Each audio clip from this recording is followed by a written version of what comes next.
Bhairadevi premier ಈಗ ತಾನೇ ಮುಗೀತು. ಹಾಗಾಗಿ ನಮ್ಮ ಕೆಲಸ ಎಲ್ಲ ನಾವು ಮಾಡಿರೋದು ಪರದೆ ಮೇಲಿದೆ. ಈಗ ನೋಡಿದವ್ರು ಏನೇನು ಹೇಳಿದ್ರು ಅದೇ ಮುಖ್ಯ ಆಗುತ್ತೆ.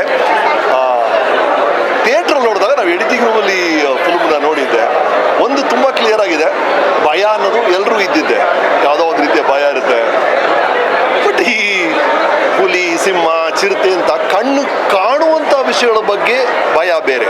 ಇಲ್ಲಿ ನಮ್ಮ ಕಣ್ಣಿಗೆ ಕಾಣದೇ ಇರುವ ಒಂದು ವಿಷಯ, ಅದು ನನ್ನನ್ನು ಹೆದರಿಸ್ತಾ ಇರುತ್ತೆ. ಹಾಗಾಗಿ ಬೈರಾದೇವಿಯವ್ರ ಹತ್ರ ನಾನು ಮೊರೆ ಹೋಗ್ತೀನಿ, ನನಗೆ ಸಹಾಯ ಮಾಡಿ ಅಂತ. ಬೈರಾದೇವಿ ಬರ್ತಾರೆ. ಆ ಸಮಸ್ಯೆ ಏನಾಗುತ್ತೆ ಅನ್ನೋದು ನೀವು ಚಿತ್ರಮಂದಿರದಲ್ಲಿ ನೋಡಿ. ಇವತ್ತು ನೋಡಿದವ್ರು ಎಲ್ಲರೂ ನನಗೆ ಹೇಳ್ತಾ ಇರೋದು, ಕಳೆದ 20 ವರ್ಷದಲ್ಲಿ ನಾನು ಈ ಥರ ಒಂದು ಪಾತ್ರ ಮಾಡಿಲ್ಲ. ಹಲವು ಪ್ರಶ್ನೆಗಳನ್ನ ಕೇಳ್ತಾ ಇದ್ದಾರೆ. ಅದಕ್ಕೆಲ್ಲ ಉತ್ತರ ಚಿತ್ರದ ಕೊನೆಯಲ್ಲಿದೆ. ಬೈರಾದೇವಿ 2 ಅಲ್ಲಿ ನಿಮಗೆ ಸಿಗುತ್ತೆ. ಅಷ್ಟೇ. Over to you. ನಾನು ಏನು ಹೇಳೋದು, ತುಂಬ ಎಕ್ಸೈಟೆಡ್ ಆಗಿದ್ದೀನಿ. ಯಾಕಂದರೆ ಯಾವಾಗಲೂ ಈ ಮಾಲ್ಗೆ ಬರೋಗೆ ಅನ್ಕೋತಾ ಇದ್ದೆ, ನಂದು ಸಿನಿಮಾ ನಾನು ಯಾವಾಗ ನೋಡ್ತೀನಿ ಅಂತ. ಸುಮಾರು ಸಿನಿಮಾಗಳು ನೋಡಿದ್ದೀನಿ, ಬಟ್ ಇವತ್ತು ನನ್ನ ಸಿನಿಮಾ ಎಲ್ಲ ಸೆಲೆಬ್ರಿಟೀಸ್ ಜೊತೆ, ಫ್ಯಾಮಿಲೀಸ್ ಜೊತೆ, ಫ್ರೆಂಡ್ಸ್ ಜೊತೆ ನೋಡ್ತಾ ಇದ್ದೀನಿ. ಬಹಳ ಖುಷಿ ಆಗ್ತಾ ಇದೆ. ಆದಷ್ಟು ಬೇಗ ಸಿನಿಮಾ ರಿಲೀಸ್ ಆಗಿ ಜನಗಳ ಪ್ರತಿಕ್ರಿಯೆ ಯಾವ ರೀತಿ ಇರುತ್ತೆ ಅಂತ ಕೇಳೋದಕ್ಕೋಸ್ಕರ ತುಂಬ ಕಾತುರದಿಂದ ಕಾಯ್ತಾ ಇದ್ದೀನಿ.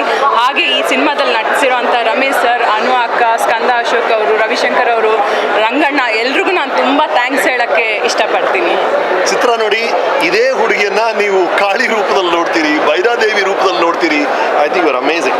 ಕಂಗ್ರಾಚುಲೇಷನ್ಸ್. ನಿಮ್ದು ಇವ್ರದಂತೂ ನೀವು ಕೆಲವು ಸೀನ್ಗಳನ್ನ ನೋಡಿದ್ರೆ ಅದು ಹೇಳಕ್ಕಾಗಲ್ಲ, ಯಾವ ಸೀನು ಬಿಟ್ಕೊಡಕ್ಕಾಗಲ್ಲ. ನೀವೇ ಥಿಯೇಟ್ರಿಗೆ ಬಂದು ಆ ಸೀನ್ಗಳನ್ನ ನೋಡಿ ಹೇಳಿ.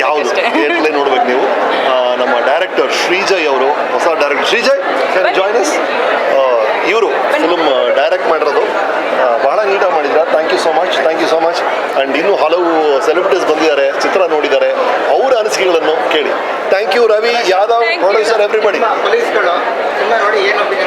ಅಲ್ಲ, ಅದನ್ನ ಹೇಳ್ದಲ್ಲ, ಹಲವು ಪ್ರಶ್ನೆಗಳು ಕೇಳಿದ್ದಾರೆ ನನ್ನ. ಅದಕ್ಕೆಲ್ಲ ಉತ್ತರ ಡೈರೆಕ್ಟರ್ ಹೇಳಿದ್ರು ಬೈರಾದೇವಿ 2 ಅಲ್ಲಿ ಕೊಡ್ತೀನಿ ಅಂತ ಹೇಳಿದ್ದಾರೆ. ಹಾಗೆ ಅದಕ್ಕೆ ನಾವು ಕಾಯ್ಬೇಕಷ್ಟೇ. ಖಂಡಿತ ಬರುತ್ತೆ. ಅದು ಈ ಸಿನಿಮಾದ ಮೇಲೆ ಡಿಪೆಂಡ್ ಆಗಿರುತ್ತೆ. ಸಿನಿಮಾ ಹೇಗೆ ಗೆಲ್ಲಿಸ್ಕೊಡ್ತಾರೋ ಅದ್ರ. ಹೌದು. Thank you.